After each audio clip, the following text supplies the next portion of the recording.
မဲမင်္ဂလာပါရှင် Love Story Audio ဘက်ကနေကြိုဆိုလိုက်ပါရယ်ဒီနေ့မှာတော့ပရိသတ်တွေနားဆင်ရမယ့်ဇာတ်လမ်းလေးရဖူးစာအကြောင်းလာမပြောနေဆိုတဲ့ဇာတ်လမ်းလေးပဲဖြစ်ပါတယ်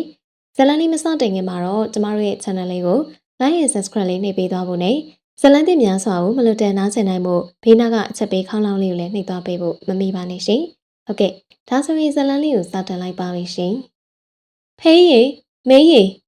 အိမ်ဝင်ဝါကနေအေးဝင်လာတဲ့တားဖြစ်သူရဲ့ခေါ်တန်းကြောင့်တရင်စာဖန်နေတဲ့ဖခင်ဖြစ်သူကတစ်ချက်လှည့်ကြည့်တယ်မိခင်ဖြစ်သူတော်ယူကတော့ဖက်လက်ဆဆာကိုပိတ်ကတားဖြစ်သူကိုကြည့်တယ်ဟေ့အလန့်တကြားနဲ့ဘာတော့တော်ယူရဲ့ခက်ဆောက်ဆောက်အမီးဆုံးမှာတားဖြစ်သူတုံးမောင်ကရေကျဲကျဲနဲ့တစ်ချက်ရီလိုက်တယ်ပြီးတော့မှမရဲတရဲရှက်ဝဲဝဲဟန်နဲ့မိဘနှစ်ပါးကိုကြည့်တယ်ဒါမင်းတို့ပြောစရာရှိလို့ခေါင်းကိုကုပ်ပြီးရှက်ကိုရှက်ကန်းကြီးလောက်ကနေနေတဲ့သားတော်မောင်ကိုကြည့်ရင်ဖခင်ဖြစ်သူဦးဖြိုးမောင်ကဘာလဲကွဧကန်ကတော့မဟုတ်ဘူးကုန်မြန်မင်းနဲ့တူတယ်စကားပြောခွင့်နေဘာတွေတောင်းလို့ကဲပြောဟုတ်တယ်မလားတော်ယူကတားဖြစ်သူရဲ့စပင်ကိုတက်တင်ပေးရင်ကပြောတယ်မဟုတ်ဘူးမိကြီးကအစမ်းပါလားဒါဖြစ်ပါကိစ္စလေးပြောဒါမိမခိုးလာတဲ့မိကြီးဘာတော်ယူရဲ့လက်ထဲကစာအုပ်ကဖြက်ကနေလွတ်ကြတယ်သတင်းစာနဲ့မျက်နှာကိုမခွာသေးတဲ့ဦးဖြိုးမောင်ကသတင်းစာကိုပိတ်တယ်မင်းဘာပြောလိုက်တယ်သားတော်ယူကကျမ်းမော်ကိုကျသွားတဲ့စာအုပ်ကိုကမန်းကတန်ပြန်ကောက်ရင်းကမေးတယ်ဦးဖြိုးမောင်ကတော့သားတော်မောင်ရဲ့နှုတ်ကထွက်လာမယ့်စကားကိုမျက်လုံးကြည့်ပြူရင်နားဆွင့်ကနေတယ်ဒါမိမခိုးလာတဲ့မိကြီးဒီတခါတော့တော်ယူတယောက်ဘာလို့ဆော့ဆော့ကလို့ရေမရွတ်နိုင်တော့ရင်ဘက်ကိုလက်နဲ့ဖိပြီးဖျားကဲပြောစမ်းဘယ်သူလဲဘဲကလဲအခု तू ကဗမာလဲမိကြီးရဲ့မိကိုအရင်ဖြေရမယ်ဆိုရင်သူ့နာမည်ကနူးနူးတဲ့ရန်ကုန်ကပဲသူအခုအိမ်ထဲလိုက်မဝင်ရဲလို့အိမ်အပြင်မှာစောင့်နေတယ်ကဲနှုတ်ဓာရီရက်နာရီအသာထားပါကွာဒါအိမ်ထိတောင်ပါလာပြီဆိုမှတော့ခေါ်လိုက်တော့နူးရေဟေကြီးနဲ့မိကြီးကဝင်လာခဲ့တဲ့တိုးမောင်ရဲ့ခေါ်တန်ဆုံးမှာအိမ်ဝင်တကားဝမှာဘွားကနေပေါ်လာတဲ့အရှိတ်ကိုကြည့်ရင်တော်ယူတို့လင်မယားနှစ်ယောက်ပါဇက်အောင်သားဖြက်ကမျက်လုံးကိုစီပြူပြီးမှင်သက်သွားမိကြတယ်အတန်ကြာမှတော်ယူကအောက်ချထားတဲ့ခြေထောက်နှစ်ချောင်းကိုကမန်းကရန်စက်တီပေါ်တင်ကတူးကိုကွေပြီးလိမ့်ချစ်နဲ့မရဲတရဲဝင်လာသူကိုကြည့်တယ်ဟဲ့ဘသူကြီးတော့မမနုကဝင်ခဲ့ပါဆိုတာမနုကရှက်ပြီးမဝင်ရလို့သူ့အမေကြီးဝင်လာတာနဲ့တူတယ်ဦးဖြိုးမောင်ရဲ့စကားကြောင့်လိမ့်ချစ်နဲ့ကြောကိုအိတ်ကိုကိုင်းကရက်ကူးရှက်ကန်းအမှုရာနဲ့ဝင်လာတဲ့မိန်းမကြီးနဲ့သားတော်မောင်ကမျက်နှာပြည့်ရင်းသွားကြတယ်သားတော်မောင်အပိတ်တေကိုယူမဲ့လူမရှိပါမလားလို့ရင်တထိတ်ထိတ်နဲ့ဖြတ်နေရတာအခုမှပဲရှင်ထဲကအလုံးကြီးဘုံကနေကျသွားတော့တယ်လာပါထိုင်မအမကြီးရဲ့အတော်ပဲဒုက္ခခံဘတ်တော်ရပြီကဲမနုကိုခေါ်လိုက်ပါအမကြီးရဲ့အားနာကြမလိုပါဘူးခမီးခမက်တွေဖြစ်ရတော့မေမိကြီးတော်ယူရဲ့စကားမဆုံးခင်မှာပဲမိကြီးတို့မျက်စိပြက်မျက်နှာပြက်နေဟန်နဲ့တိုးမောင်ကိုတော်ယူကပါလေဆိုရင်မူရနဲ့ကြည့်တယ်ဘယ်ကခမီးခမက်တွေရှောက်ပြောနေရလဲသားပြောတယ်မမနုဆိုတာသူပဲမမနုဆိုတာသူဦးဖြိုးမောင်ကလည်းမမနုဆိုတာဒါကြီးလားအမလီငါသားရဲ့မင်းနောက်နေရလားဟင်မျက်နှာကြီးရှုံးမဲကပြောတဲ့ဦးဖြိုးမောင်ရဲ့စကားကိုတိုးမောင်ရောမမနုဆိုသူကပါမကြတရားကိုတရားချစ်ရည်ရှင်လဲတဲ့မျက်လုံးတွေနဲ့ကြည့်ပြီးကြည်နူးနေကြတယ်မင်းနေရဲ့လေသားရဲ့မင်းပြောတဲ့မမနုဆိုတာသူပဲလားဟုတ်မမနုဆိုသူကဟုတ်လို့ပြောလိုက်ချိန်မှာဦးဖြိုးမောင်နဲ့ဒေါ်ယူရဲ့ရင်ထဲမှာတော့မြားဆိုင်သွားတယ်လို့ကိုစီခန်းစားလိုက်ရတယ်ဦးဖြိုးမောင်တို့လင်မယားနှစ်ယောက်တယောက်မျက်နှာတယောက်ကြည့်ရင်ဘယ်ကစလို့ဘာပြောရမှမသိအောင်ဖြစ်သွားကြတယ်တယောက်ရဲ့အကြည့်ကိုတယောက်ကသိရှိနားလည်နေကြတယ်ဦးဖြိုးမောင်ရဲ့အတွေးထဲမှာတော့သားရဲ့ဒီတက်ကြီးဝါကြီးမိန်းမကိုမင်းမို့လို့ရှက်ရှောက်ဖို့ပဲကွာမင်းတော့မသိဘူးငါတော့ဒီခုနှစ်အိုးရှစ်အိုးကြီးကိုကြည့်ပြီးသားစိတ်မရစိတ်တောင်ကုန်ကျင်လာတယ်ကြည့်လေအော်ကလေးဆန့်လေးပဲဒီလိုတွေးနေမိတယ်လို့ဒေါ်ယူရဲ့အတွေးထဲမှာလေမဖြစ်ဘူးငါသားကိုနမဲသားနှုတ်ပြီးလူမနှုတ်တဲ့ဟာကြီးနဲ့တော့မပေးစားနိုင်ဘူးလက်လုံးချင်းလုံးမဖြစ်သေးတားလို့ရရင်တောင်းမှဖြစ်မယ်ဒီလိုတွေးမိတယ်ဒါနဲ့ပဲဒါကိုပြေးလာတယ်ဆိုတဲ့စကားမေမကြိုက်ဘူးဒီတော့မိသားဖသားပြမမေတို့စီစဉ်ပေးမယ်ဒီတော့မုံမချုပ်ခင်မင်းသူ့ကိုသူ့မိဘအိမ်ပြန်ပို့လိုက်ဒေါ်ယူရဲ့စကားကြောင့်သားတော်မောင်ကမျက်နှာပြတ်မသွားတဲ့ပြင်ရှင်းလိုက်သေးတယ်မလိုဘူးမိကြီးကမမနုမှာမိဘတွေမရှိကြတော့မမနုအိမ်မှာသူ့ထက်ငယ်တဲ့သူ့တူမတွေပဲရှိတယ်လက်ထက်စာချုပ်မှာလည်းလက်မှတ်ထိုးထားပေးပြီဘသူမှတော့အံ့နေစရာခွင့်တောင်းနေစရာမလိုဘူးမမနုတို့အိမ်မှာမမနုကအကြီးဆုံးမမနုထက်ကြီးတာတော့မမနုလောက်မကြီးတော့ဘူးဦးမျိုးနေတဲ့သားဖြစ်သူကိုကြည့်ရင်စိတ်မနှံ့သေးရဲ့လားလို့ဒေါ်ယူတွေးမိတယ် စာချုပ်မှာလက်မှတ်ထိုးပြီးဆိုမှသူမဘာမှမတတ်နိုင်တော့ယောက်ျားဖြစ်သူကိုလှမ်းကြည့်ပြန်တော့လေဦးဖြိုးမောင်တယောက်မျက်နှာကြီးရှုံးမိကစိတ်ပြက်လက်ပြက်ပုံကြီးထွက်နေတာကိုတွေ့ရတယ်။သူလည်းဘာပြောလို့ပြောရမှန်းစဉ်းစားလို့ရဟန်မတူ။အိုးငငယ်ရွယ်ရွယ်နဲ့ရုံရင်နေတဲ့လူတွေလည်းရှိတာပဲ။ငါတစ်ဖက်လက်နဲ့ဒင်းရဲ့အသက်ကိုမေးကြည့်အောင်ပါပဲ။ဒါနဲ့သားရဲ့မက်မမနုရဲ့အသက်ကဘယ်လောက်ရှိပြီလဲ။သားဖြစ်သူကိုကြည့်ကမေးလိုက်ပေမဲ့သားလို့သူကမဖြစ်ဖြေလိုက်လေဆိုတဲ့သဘောနဲ့မမနုဆိုသူကိုမေးဆက်ပြတယ်။မမနုကလက်နှစ်ဖက်ကိုပွင့်ရင်ရှက်စနူးဟန်နေရှိတယ်။ပြီးမှမီးရဲ့အသက်လေအသက်ကဘာရှိအောင်မလဲမိကြီးရဲ့တနေ့ကမှ35ပြည့်တာဘာမမနုရဲ့အပြေကြောင့်ဦးဖြိုးမောင်တို့လင်မယားနှစ်ယောက်စလုံးဘာကနေနဲ့အံ့အားတက်တဲ့ရေရွမိကြတယ်ဒီရုပ်ဒီရည်ကြီးနဲ့35ဆိုတာရုံကိုမယုံနိုင်ဘူးအမှတ်များမှားနေတာလားယင်မီးကမိကြီးတို့နောက်ချင်လို့အသက်နည်းနည်းလေးရှော့ပြောထားတာပါဟွန်းဒါနောက်စီရလားကဲပါပြောဘလောက်ရှော့ပြောထားလဲ10နှစ်ထက်ပါမိကြီးရဲ့10နှစ်ထဲဘာဒီတခါပါလိုက်သူကတော့ဒေါ်ယူမဟုတ်ပေဦးဖြိုးမောင်ဖြတ်ပါတယ်ဒါဖြစ်45ပေါ့ဟုတ်ဒေါ်ယူကအမလေးတာရေယူရင်ညာဘက်လက်ကရင်ဘက်ကိုဖေးကဘယ်ဘက်လက်ကနှစ်ထင်းကိုထောက်တယ်ပြီးမှယောက်ျားဖြစ်သူပဲလှည့်ပြီးယောက်ျားရေကျုပ်ကိုရှူစေးပူလေးတစ်ချက်လောက်ယူပေးစမ်းပါတော့ခေါင်းနဲ့တတိတ်ဖြစ်နေလို့ငါကမင်းကိုရေခတ်ခိုင်းမလို့လုပ်နေတာဒီမှာရှင်နေပူပြီးရင်တုံပန်းတုံရှိလွန်းလို့ကြည့်ရတာမေးခေါင်းနဲ့အုံနေတဲ့ထင်နေ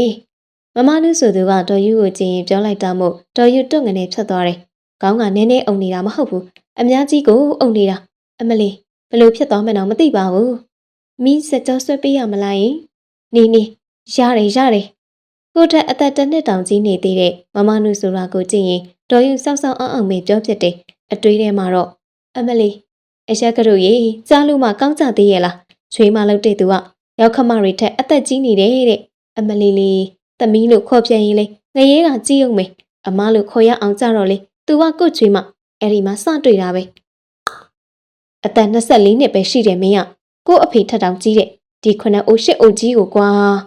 လက်တောင်မှထိုးပြီးအံပြက်လိုက်ချင်သေးတယ်ဒီလောက်မိမတွေပေါ်နေတဲ့ဟာဒါစီမလာရသလားငါသားရဲ့အမလီကြည်ရင်နဲ့ကိုရှုံးလိုက်တာဖခင်ဖြစ်သူရောမိခင်ဖြစ်သူကကြည်ကွဲနေသလောက်သားဖြစ်သူတိုးမောင်ကတော့ဘာကုန်းမှမရိပ်မိပဲအပျော်ကြီးပြုံနေတယ်မိမဖြစ်သူစပင်လေးတက်တင်ပေးလိုက်မင်းပြားလေးကိုကန်လိုက်နဲ့ပဝင်းကျင်ကိုတော့မေ့နေတယ်တမင်ဟန်လောက်ကဆိုတဲ့ချောင်းစုတန်ကိုဥဖြိုးမောင်ကအကျဲကြီးလောက်ကဆိုတော့မှတိုးမောင်ဟာအီစီကလီလုံနေတာကိုအရှိန်သက်ပြီးရီပြလိုက်တယ်မမနုကိုဒါအဖျားစွပ်ပြီးတော့ဒါမမနုလို့ခေါ်နေကြတာတကယ်တမ်းတော့မမနုရဲ့နာမည်အပြည့်စုံကဝင်းနုချောတန်နဲ့နာမည်နဲ့လူနဲ့လိုက်တယ်မဟုတ်လားဘာတွေဝင်းနုချောတန်ဟုတ်လားတော်ယူကမျက်နှာကိုအစမ်းကုန်ရှုံမိန်ရင်မေးတယ်တော်ယူရဲ့အမေကိုချွေးမအသက်ဆက်ဆက်လေးကဟုံးလို့ဖြေလိုက်တယ်။အိုဝါရီဖြစ်နေတဲ့ရှက်တက်တဲ့အမူအရာနဲ့ကြက်ကြီးလေလင်းကကြလာတယ်လို့ကောင်းကိုစခနေဟုတ်လို့ညှိတယ်။ချွေးမအသက်ဆက်ဆက်ကြီးကိုကြည့်ရင်ဦးဖြိုးမောင်တို့လင်မယားနှစ်ယောက်ပြိုတော့မိန်မို့လို့ငိုချင်းချင်းမျက်နှာကိုစီနဲ့စိတ်ပြက်လက်ပြက်ကြီးကြည့်နေကြသလောက်တားဖြစ်သူတိုးမောင်ကတော့သူ့မိန်းမချစ်စနီးလေးချစ်စနီးကြီးကိုကြည့်ကမိုးမမြင်လေးမမြင်ပြုံးနေတယ်။မီးတို့ကလည်းတားမိတော်မဖြစ်ဘူး။တားရဲ့မမနုကနာမည်နဲ့လူနဲ့လိုက်တယ်မဟုတ်လားလို့အမလီလိုက်ပါတော့လိုက်ပါနာမည်နဲ့လူနဲ့လိုက်ပါနုနေလိုက်တာများနုနဲ့တော့မြည်နေသေးတယ်မဲကရွယ်ကပြောလိုက်တဲ့တော်ယူရဲ့စကားဆုံးမှာဥဖြိုးမောင်ကလည်းနာမည်နဲ့လိုက်အောင်ချောလိုက်တက်လိုက်တာကလည်းကိုရီးယားမင်းသမီးရှုံးပါတယ်ကွာဘိုးတန်ပါကြီးနဲ့ခက်ရွရွပြောတဲ့ဥဖြိုးမောင်ရဲ့စကားဆုံးမှာမမနုကရုပ်ချမ်းကြီးနဲ့နှွဲကလက်ဖွားနှစ်ဖက်ကိုပို့ရင်ရှက်နေတယ်ဟာဟေးကြီးနဲ့မေကြီးကလည်းမီးကိုမြှောက်နေပြန်ပါပြီမီးမနေတတ်တော့ရှက်လာပြီအမလီလေး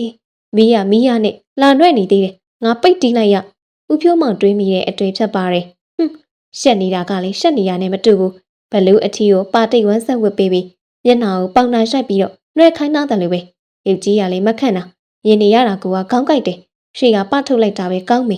တော်ယူတွေးမိနေတဲ့အတွေ့ဖြတ်ပါတယ်ကဲမင်းတို့လည်းပင်မရော့ပေါ့သွားနာကြအမေလည်းကောင်းတော့နေလို့ပန်းညံနေလဲရှာအောင်မေတော်ယူရဲ့စကားဆုံးမှာဥဖြိုးမောင်ကလည်းကောင်းညိတယ်အေးဟုတ်ပါဖေးကြီးလည်းမိန်းနဲ့လဲလျှောက်လိုက်အောင်မေညောင်းပြီးတော့ကောင်းကညီးစီဖြစ်နေတယ်ထိုင်ရတာတယိုးတရီနဲ့အန်ဂျီနီတလူမျိုးကြီးရတာကဖေးတို့နှစ်ယောက်ကညောင်းညံနေကြတာနဲ့တူတယ်မီးနေပေးမယ်လေဖေးကြီးကိုအရင်နှိပ်ပေးရမလားမင်းကြီးကိုအရင်နှိပ်ပေးရမလားဒါမှမဟုတ်နေအောင်စလုံးကိုစုံနှိပ်ပေးရမလားနေရတယ်မညောင်းဘူးတော်ယူကကမန်းကရန်လက်ကရင်ရင်းနေ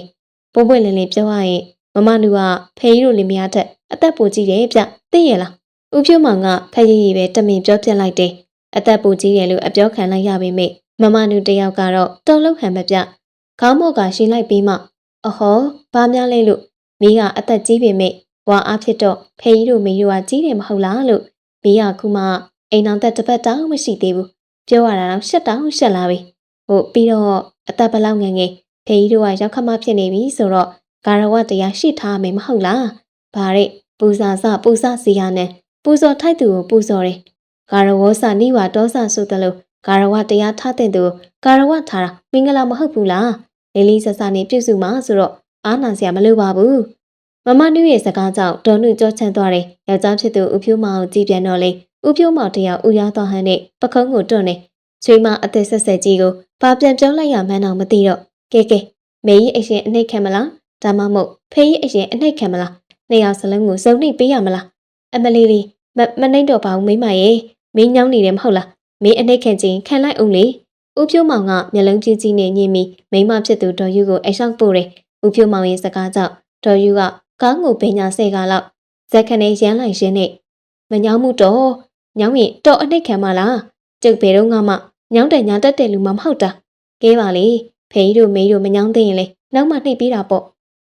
့မမနူရကဲအခုလောလောဆယ်တော့ဟိုဟာလောက်ရအောင်မမနူကအိမ်ရောက်ရင်ဖေကြီးတို့ကြော့မေဆိုတာလေဘာတိုးမောင်ရဲ့စကားကြောင့်ဒေါ်ယူတို့လင်းမရဘာလို့အလန့်တကြားပြိုင်တူဆိုရင်အထိတ်တလန့်ဖြစ်သွားကြတယ်ဘာကိစ္စနဲ့ကြော့မှာလဲအေးလေဒုက္ခပါပဲဦးဖြိုးမောင်ရဲ့စကားဆုံးမှာဒေါ်ယူကအေးလေလို့ထောက်ခံနေအလန့်တကြားဖြစ်နေတဲ့ဒေါ်ယူတို့လင်းမရကိုမမနူကတော့တတိမမှုမိသူမဘာသာကောင်းကြီးငုံလိုက်လက်ဖွားနှစ်ဖက်ကိုပုတ်လိုက်နဲ့အဆက်ကြီးဆက်ကားနေတယ်မီးကိုလေ40ကျော်9နှစ်အတွင်းမှ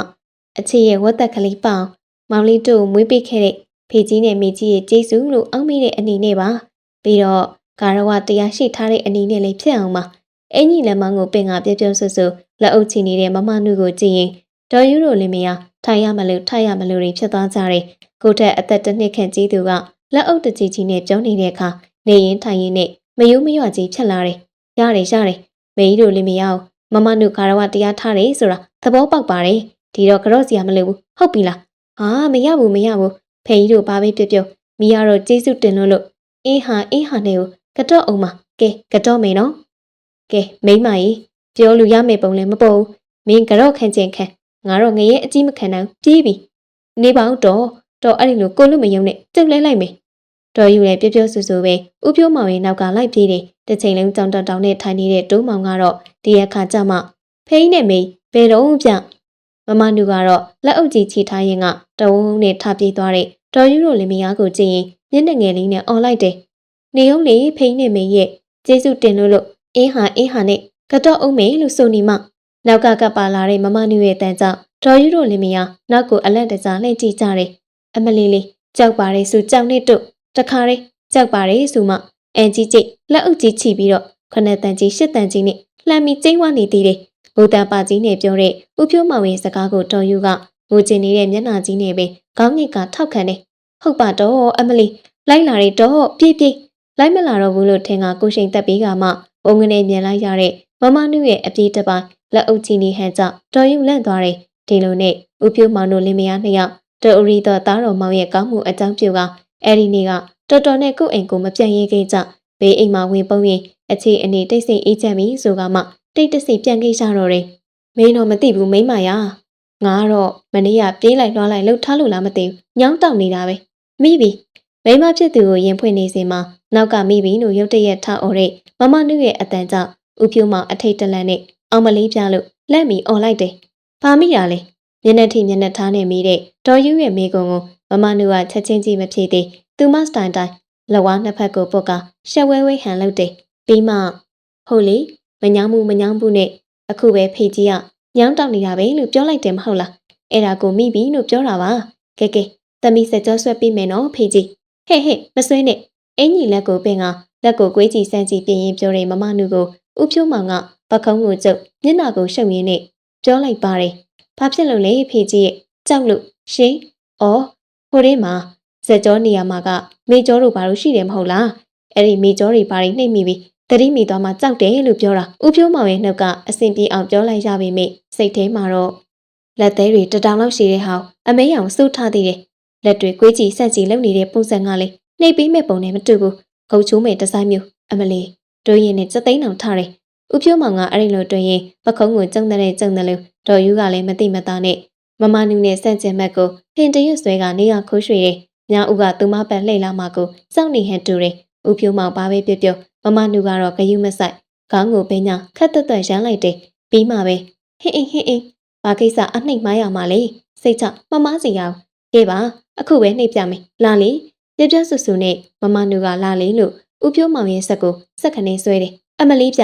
ရုတ်တရက်ကြီးစီးကုတ်ခံရတာမို့ဦးဖြိုးမောင်တယောက်လမ်းပြန်သွားပြီအမလေးပြလို့អော်လိုက်တယ်တားချိန်တော့မရလိုက်ဦးဖြိုးမောင်ဘာပဲអော်မမနူကဂယုမဆိုင်စက်ခနေနှိပ်ရင်နှုတ်ကလည်းတချင်းတစ်ပုတ်ကိုညီးတယ်ထွက်ပြေးလို့ရမှာလည်းမဟုတ်ငင်းခံနေရမှာလည်းမဟုတ်တာမို့ဦးဖြိုးမောင်တယောက်ငိုချင်းကြီးနေပြီမျက်နှာကြီးရှုံးမေကမမနုရဲ့အနှိတ်ကိုခံနေရတယ်တော်ယူကတော့ယောက်ျားဖြစ်သူကိုစိတ်ပါလက်ပါနှိပ်ပေးရင်တချင်းတဆူဆူလုံနေတဲ့ချွေးမဖြစ်သူကိုကြည့်ကမတိမတာခိုးရင်လိုက်တယ်အခန်းထဲမှာတော့ဖေဖေကြီးကိုချစ်တယ်လို့ငှက်ဆိုးထိုးတဲ့အတန်ခက်ဆူဆူနဲ့စိုးကနေတဲ့မမနုရဲ့အတန်ကသာဖုံးလွှမ်းလို့နေပါတယ်ဓမ္မတော့ကအင်းဝရစာအိမ်တောင်ဘက်အသက်မရှိရတဲ့မောင်လေးသိလားဘာများလဲလို့မမနုရသိတာပေါ့သိရင်ပြီးရောမောင်လေးရဲ့ propose ကိုလက်ခံလိုက်တော့လေအဲ့ဒါတွေအကုန်လုံးတွက်ချက်ပြီးမှလက်ခံခဲ့တာမကဗုဒ္ဓဘူးဆိုတော့လေမောင်လေးများတနင်္ဂနွေဖြစ်နေမလားဆိုပြီးစိုးရိမ်မိပြီးရှင်းတုံလိုက်ရတာအရှမ်းမေးအိတ်ခမ်းထဲကနေအဲကန်းကိုတိုင်အောင်ရှန်ကထွက်လာတဲ့စကားတွေကြောင့်ကြားရတာနားခါတော့တယ်လို့မျိုးတော်ယူကမျက်နှာကြီးကိုအစမ်းကိုရှုံမိထားတဲ့ဦးဖြိုးမောင်ဟာလေအိတ်ခမ်းဘက်ကိုပိဆောင်နေကြည့်ပြီးလူကဖြစ်နေလားညာလားမသိတဲ့အရွယ်ဖြစ်နေပြီဒါနဲ့မြန်ရွက်နေသေးတယ်နားချပြက်ကတ်လိုက်တာကွာဒီလိုတွေးပြပါတယ်ဒုံးမောင်တို့ရဲ့ဇနီးမောင်နှံထံကအတန်ကထွက်လာပြန်နေပြောလို့ပြောတာမဟုတ်ဘူးမောင်လေးရဲ့ဟိုစကပုံရှိတယ်လေဘာတဲ့ဇနီးနဲ့ပုတ်တက်ဘူးယူရင်တော့ထမင်းမငတ်ဘူးတဲ့မောင်လေးကဇနီးမမနုကပုတ်တက်ဘူးဆိုတော့ရေလျှောက်တိထပ်ပိုးပြီးအထက်တန်းကြကြညနေပန်းလှလှနဲ့နေရအောင်မသိလားကြားလိုက်ရတဲ့စကားကြောင့်တော်ယူတို့ဇနီးမောင်နှံကမျက်နာတွေကိုမဲလိုက်ကြရင်တရားမျက်နာကိုတရားကြည့်ကြတယ်ပြီးတော့အော်ဂလီဆန်နဲ့ပုံစံနဲ့ကိုစီပခုံးတွန့်ကြတယ်အမလေးလေးဒီလိုမှန်းသိရင်ကျုပ်သားကိုစနေနေ့မှမမွေးပဲအောင့်ထားပြီတနင်္ဂနွေနေ့မှမွေးပါလေတော့မခံချင်မခံသားနဲ့အန်ကိုကျိတ်ကပြောလိုက်တဲ့ဒေါ်ယူရဲ့စကားကြောင့်ဦးဖြိုးမောင်ကအေးကွာလို့ရီချင်းပတ်ကြီးနဲ့တုတ်ပြန်နေဒူမတွေကိုလည်းပြောထားရတယ်လေမောင်လေးရဲ့ဓမ္မတော့ကအင်းဝရာစာဆိုတာမျိုးတွေရဲ့နောက်အုတ်တာစိမ့်မန်းဒန်းလာကိုရှာဆိုတာမျိုးတွေပေါ့သူတို့ကဓမ္မတော့ကအင်းဝရာစာဆိုတာတွေဘာမှသိတာမဟုတ်ဘူးဗုဒ္ဓဘူးသမီးတူမတယောက်ဆိုရင်တနင်္ဂနွေသားတယောက်နဲ့ဖြစ်နေလို့အတော်ကြီးပြောယူလိုက်ရတယ်သိတယ်မဟုတ်လားဗုဒ္ဓဘူးနဲ့တနင်္ဂနွေကျမအရင်သေးတဲ့အတိတ်ပဲကတော့ဗုဒ္ဓဘူးနဲ့တနင်္ဂနွေရှုလို့ကတော့မိမလေးသူကအညံ့ရှိပြီးအရင်သိရင်သိမသိရင်လေကျမ်းမာရေးစီးပွားရေးတွေညံ့နေတဲ့ဟုတ်လားမမနုရဲ့ဟုတ်မှန်းမဟုတ်မှန်းမသိတဲ့စကားတွေကိုတိုးမောင်ကဟုတ်လားလို့ပြောတယ်အဲကမ်းမှာထိုင်နေတဲ့ဒေါ်ယူတို့လင်မယားကတော့မျက်မှောက်ကိုစီကုတ်ကတိုးမောင်တို့အခန်းဘက်ကိုပေဆောင်နေကြည့်ပြီးပွားစီပြောနေကြတယ်ဒါနဲ့စကားမဆက်လေမောင်လေးတို့အိမ်မှာအဝိရှော်ထမင်းချက်တွေလုပ်ဖို့တို့အိမ်တန်ရှင်းရေးလုပ်ဖို့တို့အတွက်အခုခေါ်မထောင်းနော်ဟုတ်တယ်မေကြီးအိမ်မှုကိစ္စတွေသိနိုင်နေတာမမနုရထမင်းချက်ဟင်းချက်လေးကောင်းနေအခုခေါ်ဖို့ပြောပေမဲ့မေကြီးမခေါ်ဘူးကျမ်းမာရေးလေးချက်ငန်းလဲလုပ်ပြီးသားဖြစ်အောင်နဲ့အိမ်မှုကိစ္စတွေအကုန်လုံးလဲမေကြီးပဲတိုင်ငယ်လုပ်တာအဲ့ဒါမှပြဿနာပဲဘာဖြစ်လို့လဲဘာဖြစ်ရမှာလဲမမနုကဒီအချိန်ထိထမင်းဟင်းကောင်းကောင်းမချက်တတ်ဘူးရပါတယ်မေကြီးစီကဖြစ်ဖြစ်တင်မို့ကြားလိုက်ရတဲ့စကားကြောင့်ဒေါ်ယူကမချိပြုံနေဒီအသက်ရွယ်ထီအောင်ထမင်းဟင်းမချက်တတ်ဘူးတဲ့ကြားလို့မှကောင်းကြသေးရဲ့လားလို့တွေးပြတယ်စိတ်ထဲမှာတော့အဲ့ဒီမှာစတွေ့တာပဲလို့လေကျုံဝလိုက်တယ်မနေ့စာဖြစ်ကော်ဖီနဲ့မုတ်စားချိန်မှာဒေါ်ယူကချောင်းကိုတက်မိဟန်နေဒေါ်ယူရဲ့ချောင်းဟန်တန်ကိုဥဖြိုးမောင်ကသဘောပေါက်နေပြီဖြစ်ပါတယ်ဒေါ်ယူကမကြိမ်နဲ့စီကတခုခုပြောမိစမ်းတိုင်းအဲ့ဒီလိုချောင်းဟန်တက်တယ်ဒါကလည်းမိမရလာပြီဆိုတော့ဘာပဲပြောမေးရကုမ္ပဏီကိစ္စတွေမှာပိုအာယုံစိုက်နိုင်ပြီမို့အိမ်သား3ယောက်စလုံးကမနေ့10နာရီကနေညနေ9နာရီလောက်ထိကုမ္ပဏီသွားရမှာဆိုတော့ချက်ရေးပြည့်ကိစ္စအတွက်မမနုကိုပဲအားကိုးရတော့မှာပဲနာမည်တက်ကမပြောတာမို့ဒေါ်ယူရဲ့စကားကကိုဝတ်တာကိုရင်ရွတ်တာပဲလားမသိတယ်လို့ဘသူ့ကိုပြောလို့ပြောမှမသိတကယ်တမ်းကျတော့မမနုကိုဦးတီကပြောတာဖြစ်ပါတယ်ဒေါ်ယူရဲ့အပြောကြောင့်မမနုတယောက်တောက်လက်ဆကော်ဖီတီးသွားတယ်မမနုကအချက်ပြုတ်သိမကျွမ်းကျင်နေဘူးမိကြီးကမင်းရလေကွယ်ဒီအရွယ်ကြီးရောက်နေမှာတော့မချက်တက်မပြုတ်တက်ပဲဘယ်နေပါမလဲ ဟုတ်တယ်မို့လားမမနုတိုးမောင်ရဲ့စကားကိုခက်မြက်မြက်ဖြက်ကမင်းရင်ပြောလိုက်တဲ့ဒေါ်ယူရဲ့အမေကြောင့်မမနုမျက်စိမျက်နှာပြတ်သွားတယ်ပြီးတော့တော်တော်ကြီးယူရှိတဲ့သူမရဲ့လက်သေးတွေနဲ့ပါးကိုခတ်ဖွားဖွားကုတ်တယ်ဟိုလုံးဝမချက်တက်တာတော့မဟုတ်ပေမဲ့အချက်တက်ကြီးတော့လည်းမဟုတ်ဘူးဘာတွေဘယ်နဲ့မျိုးလောက်ချက်တက်လဲလောက်ပါဟိုကျက်ဦးကျော်တို့ဝက်ဦးချောင်းတို့လောက်ပဲကြော်တက်ချက်တက်ဘာဒီအသက်ရွယ်ကြီးနဲ့ကျက်ဦးကျော်လောက်ပဲတက်တယ်ဟုတ်လားဖယားကျက်ဦးကျော်ဆိုတာလေချက်တက်ပြုတ်တဲ့စီးနေမှာမပါဘူးမမနုရဲ့အဲ့ဒါချက်တယ်လို့မခေါ်ဘူးကြော်တာရှင်းပြီလားဒေါ်ယူရဲ့စောက်ကြီးအောင်ကြီးစကားကြောင့်မမနုမျက်နှာခမဈေးရွက်လောက်သာကြံ့တော့တယ်ဒါတော့မောင်လေးတို့နောက်ကိုခိုးရလိုက်ပြေးကန်ဒီမှဒူမာလေးစီကလက်ပူတိုက်ပြီးတင်ထားတာဘာဒီတစ်ခါပါလိုက်သူကဒေါ်ယူမဟုတ်ဥဖြိုးမောင်ဖြတ်ပါတယ်ဒေါ်ယူကတော့အံ့အားတသက်နဲ့ဟထားတဲ့ပါဇက်ကိုစိတ်တော်မစိနိုင်သေးမျက်လုံးကြည့်ပြူကပါဇက်ကိုဟထားရင်ကမမနုကိုတခြားကဘာကျူဝရောက်လာတဲ့ကျိုးသားတအုပ်ကိုကြည့်နေတယ်လို့အကြည့်မျိုးနဲ့ကြည့်တယ်မမနုကလက်နှစ်ဖက်ကိုပို့ရင်ကစကားကိုဆက်တယ်မေကြီးတို့ရှက်ရှက်နဲ့ပြောရရင်မိရလေအဝတ်လည်းမလျှော်တက်မိဘူးလည်းမထိုးတက်ဘူးပကံစည်းရင်အောင်စကွေးတာများတယ်အစ်စ်မပြေဘူးမမနုရဲ့စကားဆုံးမှာဒေါ်ယူတယောက်အမလေးလူရိပ်ရွရင်လက်ထင်ကိုလက်ဖြားနေထောက်ကကြံလက်တစ်ဖက်ကရင်ဘက်ကိုဖိထားတယ်ဥဖြိုးမောင်တယောက်ကတော့ပါဇက်ကြီးတတောင်လောက်ဟာထားရကနေပြန်ကိုမစိတ်နိုင်တော့ဒီအသက်တရွယ်ကြီးတိဘာအိမ်မှုကိစ္စမှမလုပ်တဲ့ရှာတဲ့ချွေးမအကောင်ဆောင်မှရထားတာကိုမေကြီးစီကတင်မယ်လို့ပြောနေတယ်မေကြီးကအခုချက်ချင်းကြီးမဟုတ်ရင်လားနောက်ဆိုချက်တက်လာမှာပါမေကြီးကဒါနဲ့မေကြီးကိုကြည့်ရတာတခုခုစိတ်မကောင်းဖြစ်နေတယ်လို့ပဲမမနုရဲ့မိကွန်းကြောင့်ဒေါ်ယူမျက်နှာကိုမဲ့ပြီးမကြည့်ပြုံပြုံးလိုက်တယ်စိတ်ထဲမှာလေဟုတ်တယ်ဟေးဟုတ်တယ်အိမ်မှုကိစ္စဘာမှမလုပ်တတ်တဲ့အသက်ကြီးတဲ့မိန်းမကိုယူထားပြီးတော့စောစောစီစီမုတ်ဆိုးဖို့ဖြစ်မယ်ငါသားအတွက်စိတ်မကောင်းဖြစ်နေတာကဲရှင်းပြီလားဒေါ်ယူရဲ့အတွေ့ကိုမသိချာတဲ့မမနုကတော့စကားကိုရှေ့ဆက်တယ်မေးစိတ်မကောင်းဖြစ်ရတဲ့အကြောင်းရင်းကိုမိသိပါတယ်မိတို့မင်္ဂလာစိုးမိတ်ကျွေးတော်မယ်မင်္ဂလာမဆောင်တော့ဘူးဆိုလို့စိတ်မကောင်းဖြစ်နေရမဟုတ်လားမိကြီးတို့ကလည်းမောင်လေးတို့ကိုတူရီတော်သားဆိုတော့ခန်းခန်းနာနာနဲ့မင်္ဂလာဆောင်မိကြမှာပေါ့ဒါမဲ့မိဘကကြတော့လေမေကြီးတို့ငွေကုန်အချိန်ကုန်တက်တာစေခြင်းလို့အဲ့ဒီလိုဆုံးဖြတ်ချက်ချလိုက်တာပါမင်္ဂလာဆောင်ဆိုတာကလည်းတကယ်တော့ဂုံပကတနာတက်အတွက်လောက်ကြတာပဲမဟုတ်လားဒီတော့ငွေကုန်ကြီးကြများမဲ့မင်္ဂလာဆောင်မလုပ်ချင်တော့တာပါမမနုရဲ့စကားဆုံးမှာဒေါ်ယူကတော့တစ်ဖက်ကိုမျက်နှာလှည့်ပြီးမဲလိုက်တယ်စိတ်ထဲကနေလေအမလီကျေးဇူးကပါပါတော့ကျေးဇူးကပါပါဘယ်နဲ့တော့ငွေကုန်ကြီးကြတက်တာအောင်နေပါရီရှောက်ပြောနေတယ်ဒီချင်းရဲ့ဖက်ဖက်မောရှင်မက်နောက်ကကြောသူ့အကြောင်းမသိတာမှတ်လို့မင်္ဂလာဆောင်ဝစ်စုံနဲ့ပတ်သက်လာရင်အရှိတိုင်းရောအနောက်တိုင်းဝစ်စုံမှာကို့အသက်ကို့အရွယ်နဲ့မဝစ်တဲ့တော့ဘူးဆိုတာသိနေလို့မဟုတ်လားသူတို့မင်္ဂလာမဆောင်တော့ငါတို့လင်မယားအဆက်ကွဲတက်တာပေါ့လို့တွေးပြတယ်မမနုကတော့အဝေးတနေရာကုန်ကြီးကမျက်နှာကိုစက်မင်းသမီးတယောက်ဟန်ပန်နဲ့ချီထားရင်ကသူမရဲ့ရင်ကိုလက်ဝါးနဲ့အသားရဖိတယ်မိလေလေမင်္ဂလာဝစ်စုံကြီးတွေအမျိုးမျိုးဝစ်ပြီးတော့ဈေးဆက်ပွဲရတစ်ခါလက်မှတ်ထိုးပွဲရတစ်ခါမင်္ဂလာစုံကက်ကတစ်ခါဧခံပွဲရတစ်ခါညစာတင်တာတစ်ခါအဲ့ဒီလိုငါးခါကြီးများတော့နှွဲပစ်ချင်နေသူပါဖိတ်စာငါးမျိုးနဲ့ပွဲငါးပွဲကိုအစွမ်းကုန်ကျင်းလိုက်ခြင်းမင်းမေဖေးတို့မိတို့ကအသက်ကြီးပြီမဟုတ်လားဒီတော့စိတ်ပန်းလူပန်းဖြစ်မှာစိုးရလေဒါနဲ့ပဲလူကြီးတွေကိုငဲ့ပြီးမင်္ဂလာကိစ္စတွေကိုမိတို့လည်းမရအချင်းချင်းတိုင်ပင်ပြီးမှမလုပ်ဖို့ဆုံးဖြတ်လိုက်ကြတာပ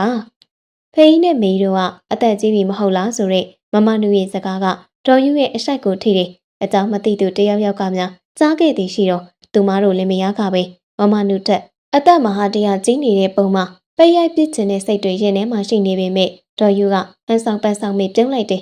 ကျေးဇူးပါပဲတော့လူကြီးတွေကိုငဲ့ပြီးဒီလိုမှန်မှန်ကန်ကန်ဆုံးဖြတ်လိုက်တော့လေအဆက်မကွဲတော့ဘူးပေါ့ရှင်ဟိုရင်းပြောတာပါအသက်ကထောက်လာတော့မင်္ဂလာအိတ်ခံပွဲတွေမှာလွှတ်လွှတ်နဲ့မလုံနိုင်မကိုင်းနိုင်မပြေးနိုင်မလွှမ်းနိုင်ဖြစ်ပြီးအဆက်မကွဲတော့ဘူးပေါ့လို့ပြောတာပါကိုအသက်ကြီးတာလူမသိတော့ဘူးပေါ့မဟုတ်ဘူးလားအနောက်အသွားမလွတ်တက်လို့စကားကြောင့်မမနုမြမျက်နှာပြတ်သွားမလားလို့ဒေါ်ယူတွေးမိပေမဲ့မမနုကတော့ဘာမှမကြားလိုက်တဲ့ပုံစံနဲ့ကောင်းကိုညှိပြီးဒေါ်ယူရဲ့စကားကိုထောက်ခံလိုက်တယ်ဒီအချိန်မှာပဲဖုန်းမြည်လာတာမို့ဒေါ်ယူဖုန်းကိုကမန်းကန်းကောက်ကင်ပြတ်တယ်ဟယ်လိုအော်မမကြီးရှင်မြန်မာပြည်ကိုပြန်လာမလို့ဟုတ်ကဲ့ကောင်းတာပေါ့ဟုတ်တယ်မမကြီးရေသားတော်မောင်မိမရပြီမင်္ဂလာလားမဆောင်တော့ဘူးတဲ့မင်္ဂလာစိုးမေကတ်တော်မှာဒါနဲ့ဘယ်နေ့ပြန်လာမှလဲမမကြီးအော်လာမိတ်စနေနေ့ဟုတ်ကဲ့လာမကျူနေဟုတ်လားဟုတ်ကဲ့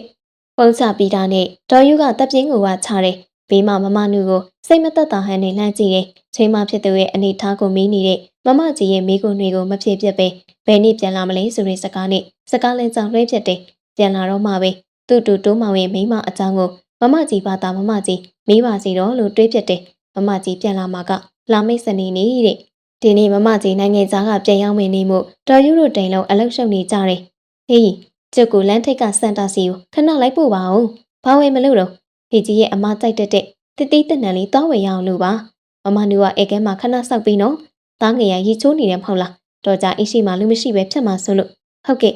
တော်ယူကဘေးမှာရောက်ပြီးလာလုံနေတဲ့မမနူကိုဧကဲမှာခဏဆောက်ပေးဖို့ပြောတယ်မမနူကထုံးစံတိုင်းဟုတ်တခွန်းနဲ့ဆိုရင်ကောင်းနေတယ်ခဏကြာတော်ယူတို့လင်မယားနှစ်ယောက်ကားပေါ်ခတ်တုတ်တုတ်တက်ရင်ထွက်သွားကြတယ်မမနူကတော့ဧကဲမှာထိုင်ရင်တကူလုံးဖိတ်ဖိတ်တုံကပြရခတ်တဲ့ထိဂယုဆိုင်ရတဲ့ဦးဖြိုးမောင်ရဲ့အမဖြစ်သူမမကြီးအပါဝင်ဘဲဧည့်သည်မှသူမတယောက်တည်းရှိနေချိန်ရောက်မလာပါစေနဲ့လို့ဆုတောင်းရင်ပြင်းပြင်းနဲ့ဂျားနေတဆောင်ကိုကောက်ဖက်ဖြစ်နေတယ်သူမရဲ့ဆန္ဒမပြေပါချန်ဝါကဘဲကိုတစုံတယောက်ကတီးနေတာမို့တော့ကိုကမန်းကတန်ယူပြီးအိမ်ထဲကအပြေးတစ်ပိုင်းထွက်ပြက်တယ်ခီးဆောင်အိတ်တခုကိုပေးချကဘဲတီးနေသူကိုကြည့်ရင်မမကြီးဆိုတာဖြတ်မယ်လို့သူမတွေးမိတယ်ဒီကမျက်မှန်တက်ကခါထောင်ရင်ရက်နေသူကမမနုကိုကြည့်ပြီးကိုဖြိုးတို့မိယူတို့မရှိကြအောင်လားငါပြန်လာမယ်ဆိုတာတိတိကျကျဖုန်းဆက်ထားရင်နဲ့စောက်မနေကြအောင်မင်းနေကြတယ်နဲ့တူတယ်ရောက်ခမနှစ်ဦးကိုကိုဖြိုးနဲ့မိယူလို့ဆိုလိုက်ကြတဲ့ဟာသူမရှိရဧည့်သည်ဟာမမကြီးဆိုသူမဲ့မမနုသိလိုက်တယ်ဒါကြောင့်မမကြီးလာမယ်ဆိုတာသိပါတယ်ဟိုမမကြီးအတွက်ဆိုပြီးတော့တစ်သီးတွေတွားဝင်နေကြတာပါမမနုရဲ့စကားဆုံးမှာမမကြီးကဖြစ်ရမယ်လို့ခါတောက်နေရကပဲပြောတယ်ပြီးတော့မမနုကိုလှည့်တော့မကြည့်ပဲကဲအဲ့ဒီအိတ်ဆွဲလာခဲ့ရှင်ဟဲ့အဲ့ဒီအိတ်ဆွဲပြီးဝင်လာခဲ့လို့ပြောတာရှင်းလို့ပြောရင်ဦးចောင်ចောင်ဖြတ်သွားတဲ့မမနုကိုမမကြီးကစိတ်မရှိစွာပြောရင်စတောက်နဲ့အဲကန်ထဲကိုဝင်လာခဲ့တယ်အော်ခံလိုက်ရတာမို့အောက်တက်နေပြီမမနုကမမကြီးထားခဲ့တဲ့ခီးဆောင်အိတ်ကိုမျက်စောင်းနဲ့ကြည့်ပြတယ်ပြီးမှမနိုင်တနိုင်နဲ့ဆွဲကအိမ်ထဲလိုက်ဝင်လာပြတယ်သူမအိမ်ထဲရောက်တော့မမကြီးကအဲကန်မှာခြေချိတ်ကထိုင်နေပြီဖြစ်ပါတယ်နေကမျက်မှန်မေးကြီးကိုမမကြီးကမချွတ်သေးမမနုကခီးဆောင်အိတ်ကိုမမကြီးပြီးမှချပြတယ်သွားရေအေးအေးလေးတစ်ခွက်ယူခဲ့ရှင်ဒုက္ခပါပဲညီမလေးပြောနေရတော့နားမလည်နဲ့တူတယ်ရေအေးအေးလေးတစ်ခွက်ယူခဲ့ကဲနားလည်ပြီလားဒုတိယကြိမ်အဟောက်ခံလိုက်ရတာမို့မမနုနေငနေဖြစ်သွားတယ်ယောက်ျားလူသူရဲ့အတော်မို့သူမဘက်ကရိုးရိုးတည်တည်ဆက်ဆံနေသလားမမကြီးဆိုသူကနည်းနည်းတော့မရီကျုံးရီနိုင်တယ်လို့တွေးမိရင်ထမင်းစားကန်ထဲမှာရှိတဲ့ရေခဲတက်တာတွေကရေတက်ခွက်ကိုစိတ်မသက်သာစွာနဲ့ယူလာပေးဖြစ်တယ်သူမလှမ်းယူပေးလိုက်တဲ့ရေကိုယူကမမကြီးကတကြိုက်တောက်လိုက်ရင်ကိုဖြိုးတို့မယူတို့ကတတိသွားဝယ်နေပဲထားမောင်တူးကဘဲသွားတာလေရေချိုးနေပါတယ်မောင်တူးဆိုတာယောက်ျားဖြစ်သူကိုရည်ရွယ်မှန်းမမနုသိတာမို့ရေချိုးနေကြောင်ပြောဖြစ်တယ်မောင်တူးကရေချိုးနေတယ်ဟုတ်လားအေးသူ့မိမရောဘဲသွားလေရှင်